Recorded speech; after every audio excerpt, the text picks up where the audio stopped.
kusasa yokuma kugosa ngasemnyama. Ndibulise nomama ngokunjalo ndingabacalulanga yokuma kumagosakazi ngasemnyango. Ndibulise ikwayara esekhaya evuma kamnandi. Ndibulise umzi wakwaNtshiba ovumileyo ngale mini yasamhlanje sangena egameni lenkosi engumfeyi. Bangcwele ndizibulisele Nkosi ndithi umhluye sekusemnje egameni lenkosi engumfeyi. Bangcwele ilizwi lethu namhlanje silifumana uLuka tata ngubani ivesi ngoba ndifundana. uLuka 23 verse 34. Enkosi ke tata ilizwi lethu namhlanje sifumana uLuka 23 ivesi 34 egameni lenkosi engumfeyi.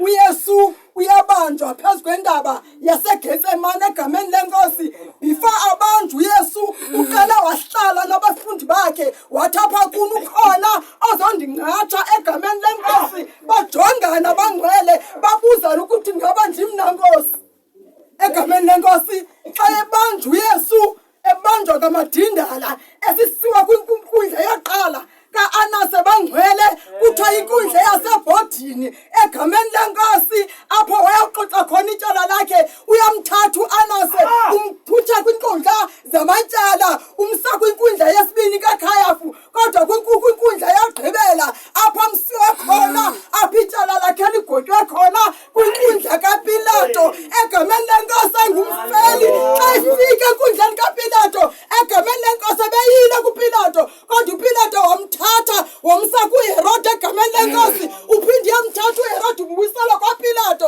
Uyafika uPilato uthi mna ndiyazihlamba izandla zam. Ndiyazihlamba izandla zam ngoba lo mntu ndimbone elungile egameni lenkosi. uPilato bangcwele ukuthi uyasidistansa kwelityala likaYesu uthi mna ndiyazihlamba izandla zam ngoba lona umntu ndimbone elungile egameni lenkosi. Egameni lenkosi bangcwele ngelaa xesha kuthiwa isiphithiphithi sasisitsho phandle siyatsho bangcwele kwakungaphunyulwanga egameni lenkosi. Uthi ndiyazihlamba izandla zam kuthiwa wathatha amanzi wahlamba izandla phambi kozihlwele egameni lenkosi. Kuthiwa bathi namadoda bathi igazi lakhe maliwele phezu kweentloko zethu naphezu kwabantwana bethu egameni lenkosi.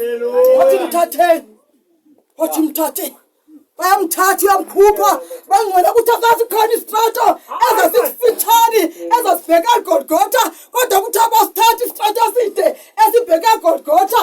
noYesu uhlukela xesha ukuthi abangcwele wayethula thathu uthi wayengamnqiki umlomo egameni lenkosi.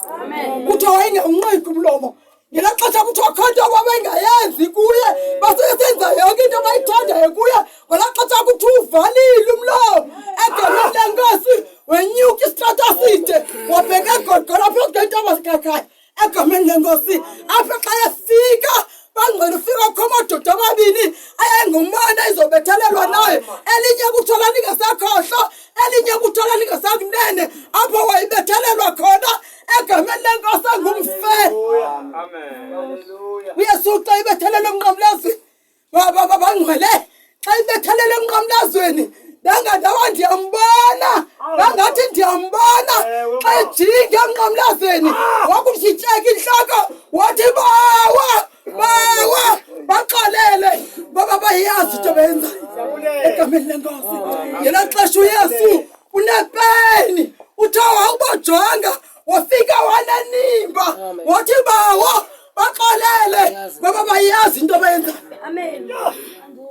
wathatha ngoxolo uqala into enqabileyo sele sesikholwa bangcwele imeseji andifuna ishiya balilizwi bangabe unomntu angathethiyo naye ekhayeni uzuthi xa uphuma ngale mini nakubethelela kwaYesu Kristu uzuhambe uyotaruko. kuba bangcwele apha enkozweni ukhona umntu ongamfuni uzutaruko egameni lenkosi bawo baxolele ngoba bayazi into benzayo.